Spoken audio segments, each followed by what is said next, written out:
What's up, guys? Welcome to Whiskey. I'm Jeff. This is a channel where I offer my thoughts and opinions on a specific whiskey, and every once in a while I'll throw in other whiskey-related content. Today I'm doing a challenge. So I've been asked to choose some great whiskeys from each of the Scotch producing regions, so it's going to be a fun one. Stick around.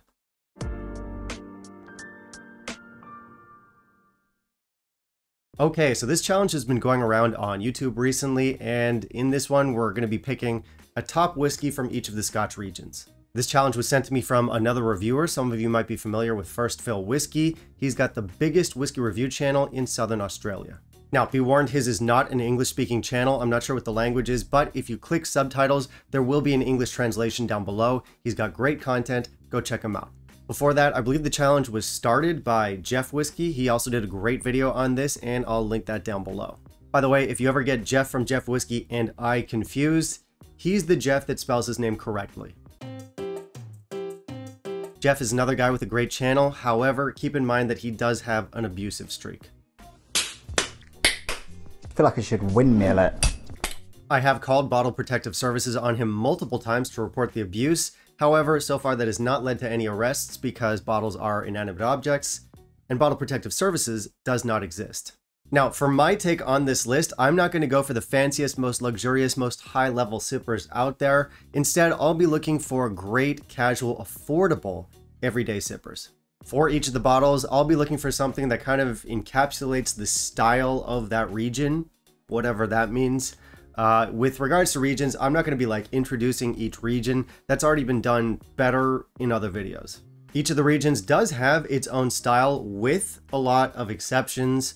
But tell you what, there's a lot of people who just don't bother discussing the regions at all because the region itself does not define the character of the whiskeys therein. Nice use of the word therein, Jeff. Thanks, Jeff. Point is, what I'm looking for here is an affordable ambassador whiskey that can broadly represent the region.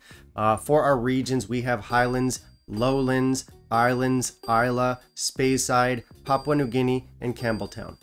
So that's pretty much the whole premise, guys. Stay tuned to the end of the video. There's a couple things going on. First off, for the challenge itself, I wanted to give you some standard releases that are widely available that you should be able to find easily. But I also wanted an additional hook at the end of the video. So what I did is I put together a list of limited edition releases from each of the regions that I also strongly recommend. So let's not waste any more time. Let's jump into our challenge. There's a mystery pour too. You should stay tuned for that. Let's jump into our challenge. In the meantime, if you'll kindly leave a like down below, that would be greatly appreciated. Okay, so we're going to kick things off with the Highlands, also known as everywhere else in Scotland. This probably has the broadest set of flavors. Islands is part of the Highland region. Speyside can also be. Of course, Islands is not formally a region at all. While Speyside is formally a region, but it can also be recognized as part of the Highlands because nothing matters. We're all just self-aware piles of stardust flying on a space rock through an eternal void of nothingness. Anyway, my pick for Highlands is Glenglassaugh Sandend. I think this one gets slept on. This one is a really good recent release. This does lean more coastal than a lot of other Highland whiskeys, but it still does at its heart have a classic Highland character. This is a rich and full whiskey. It's not going to kill you with complexity, but we have some good cask play, great delivery of flavor here. The price is not too high. It's quite affordable. It's quite available. And I don't think a lot of people know about this one. So I thought it would be a fun and a little bit of a different pick for the Highlands, an unexpected one. But it is a solid whiskey. So check it out. Comes in at number, there are no numbers here, Glenglassaugh Sandend. Okay, next up we've got Speyside. Now for this one, I wanted to choose Craigellachie 13, but somebody already did that. Jeff. So instead, I'm going to go for Tamdhu 12. Now, one thing to know about Tamdhu 12 is that this is not a big, rich, punchy whiskey. This is a soft and delicate whiskey, but it is sherried. It has a classic Speyside character, but it's also got a little bit of a luxurious twist to it. This is silky, it's gentle. A lot of people say this is a great alternative to Macallan, which is typically overpriced, and I tend to agree with that. It tastes like an expensive whiskey, but it still embodies the classic sherried profile that you can expect from a good Speysider. It's a great one. Check it out, Tamdhu 12. All right, next up, we've got Lowlands, and for this one, I'm kind of going against my own premise here because at the start of the video, I said I was looking for whiskeys that kind of embody the profile of each region, generally speaking, and I didn't do that here. The whiskey I've got is a weird one. I went with Bladnoch 11. Now, normally, when we think of lowland whiskeys, we think of very soft, delicate, gentle whiskeys. Nothing too big, nothing too punchy, and definitely nothing too weird. Bladnoch 11 is weird. It's got a certain funk to it. A lot of people almost refer to it, not almost, a lot of people do refer to it as being kind of lactic. So it's definitely not a profile that's going to be for everyone, but for me, it's wildly unique and very interesting. This stuff is absolutely brimming with character. It's fully craft. I'm not sure that it's super available, and it's not super affordable. This was a tough one. Initially, I was going to go with Kingsbarn's Dream to Dram, but Phil took that one, and I got to be different. Anyway, this is an excellent whiskey if you can find it. As I said, not going to be for everyone, but it definitely disproves the idea that lowland whiskeys are often dull, uneventful, boring, or generic. This is none of those things. It's fantastic stuff. Bladnoch 11.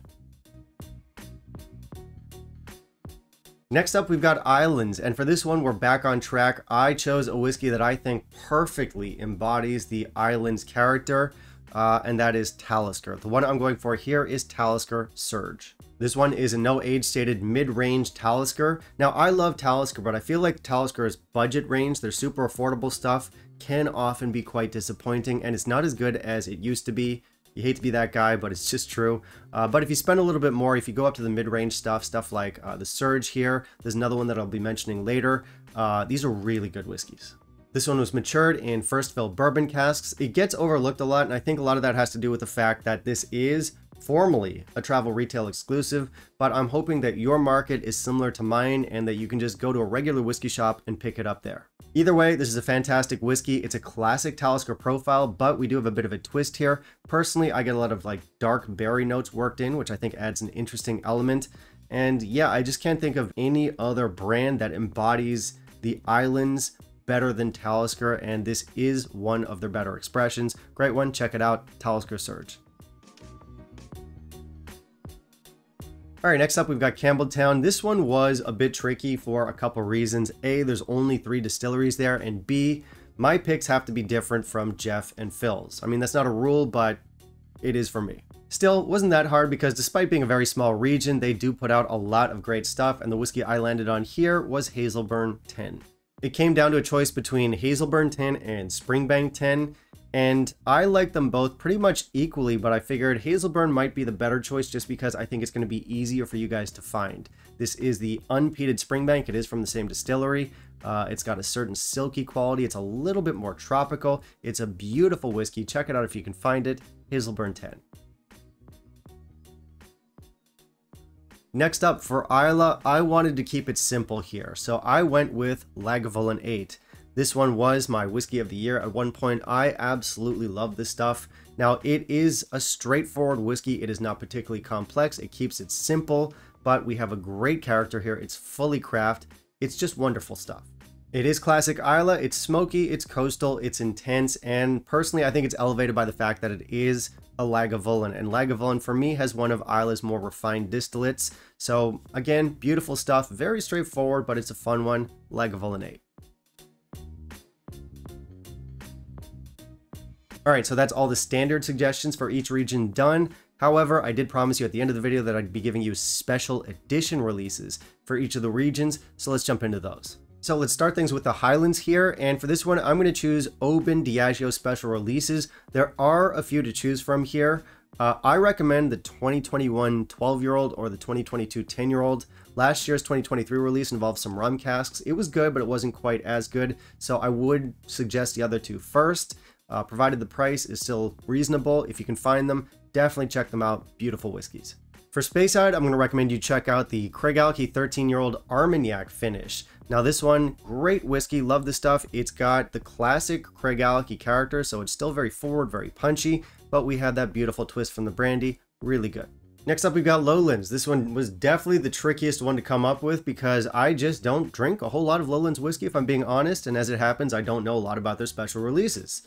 Daftmill. Daftmill can be expensive, can be hard to find. Hopefully the price is reasonable. If you can find it and the price is reasonable, it's good. As for the Islands region, total opposite, this was the easiest one. Talisker Parlay. That's right, it's another Talisker. This one was finished in XO cognac casks. It's beautiful stuff. I've talked about it before on the channel. Check it out. Next up is Campbelltown. A lot of great options here out of Springbank, but I'm going for a Glen Scotia. I've got the Campbelltown Malts 2023 special release. This one is an 11-year-old peated white port finish, and it's fantastic stuff. And last but not least, we've got Islay. Islay also has loads of great special releases out there. I'm going with Laphroaig 16 though. Laphroaig is not typically my favorite brand, but this 16-year-old, guys, I'm telling you, it is something special. It's fantastic stuff.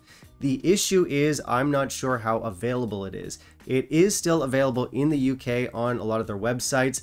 Other markets, no promises, but it is out there somewhere still being sold, and it's fantastic stuff. So that is all of our special releases now covered, and finally, last up, we can move on to our mystery pour. This one is a Campbelltown release. It is a limited edition annual release. What I'm drinking is Kilkerran 8-year-old sherry cask. This one is beautiful stuff. If you want a rugged, dirty, beastly sherry bomb, this is a great option. It's not always easy to find, which is why it's relegated to a mystery pour, but it's really, really good.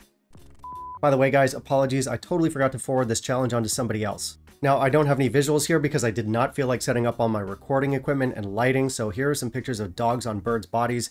For the next challenger, I would like to challenge Sertug or the Whiskey Enthusiast. He's got an amazing channel. More of you guys should be watching that guy, so Sertug, what do you got for us? And that now brings us to the end of the video. Guys, thank you so much for watching. If you want to help out with the channel, I've got both Patreon and PayPal listed down below. Anything and everything helps, and I want to hear from you guys. So what are your favorite pours from each of the regions? Looking forward to reading about those down below in the comments, and I suppose we'll see you next time. Bye, guys.